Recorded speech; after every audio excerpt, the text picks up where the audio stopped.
இறைவனுக்கே புகழ். திருப்பாடல்கள் 34. கடவுளின் கருணையை புகழ்தல். ஆண்டவரை நான் எக்காலமும் போற்றுவேன். அவரது புகழ் எப்பொழுதும் என் நாவில் ஒலிக்கும். நான் ஆண்டவரை பற்றி பெருமையாக பேசுவேன். எளியோர் இதை கேட்டு அக்களிப்பர். என்னுடன் ஆண்டவரை பெருமைப்படுத்துங்கள். அவரது பெயரை ஒருமிக்க மேன்மைப்படுத்துவோம். துணை வேண்டி நான் ஆண்டவரை மன்றாடினேன். அவர் எனக்கு மறுமொழி பகர்ந்தார். எல்லா வகையான அச்சத்தினின்றும் அவர் என்னை விடுவித்தார். அவரை நோக்கி பார்த்தோர் மகிழ்ச்சியால் மிளிர்ந்தனர். அவர்கள் முகம் அவமானத்திற்கு உள்ளாகவில்லை. இந்த ஏழை கூவியழைத்தான். ஆண்டவர் அவனுக்கு செவிசாய்த்தார். அவர் எல்லா நெருக்கடியினின்றும் அவனை விடுவித்து காத்தார்.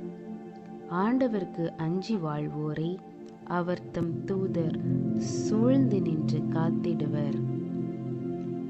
ஆண்டவர் எத்துணை இனியவர் என்று சுவைத்து பாருங்கள். அவரிடம் அடைக்கலம் புகுவோர் பேறு பெற்றோர். ஆண்டவரின் தூயோரே, அவருக்கு அஞ்சுங்கள். அவருக்கு அஞ்சுவோர்க்கு எக்குறையும் இராது.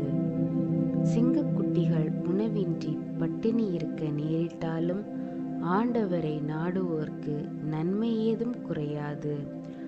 வாரீர் பிள்ளைகளே, நான் சொல்வதை கேளீர். ஆண்டவருக்கு அஞ்சுவதை பற்றி உங்களுக்கு கற்பிப்பேன். வாழ்க்கையில் இன்பம் காண விருப்பமா? வாழ்வின் வளத்தை துய்க்குமாறு நெடுநாள் வாழ நாட்டமா? அப்படியெனில் தீச்சொல்லி நின்று உன் நாவை காத்திடு.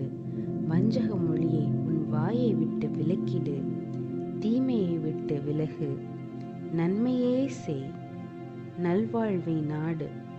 அதை அடைவதிலேயே கருத்தாயிரு. ஆண்டவர் கண்கள் நீதிமான்களை நோக்குகின்றன. அவர் செவிகள் அவர்களது மன்றாட்டை கேட்கின்றன. ஆண்டவரின் முகமோ தீமை செய்வோர்க்கு எதிராக இருக்கின்றது.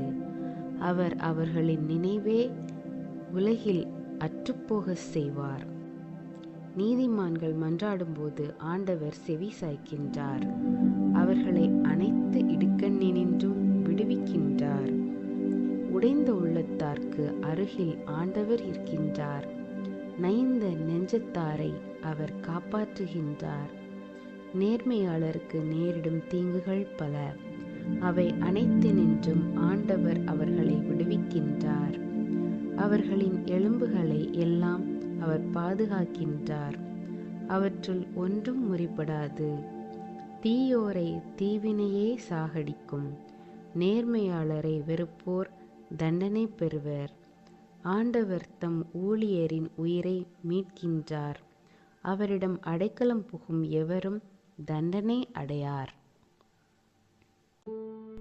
இறைவன் உங்களுக்கும் உங்கள் குடும்பத்திற்கும் அமைதியையும் ஆசீர்வாதத்தையும் அருள்வாராக. ஆமென்.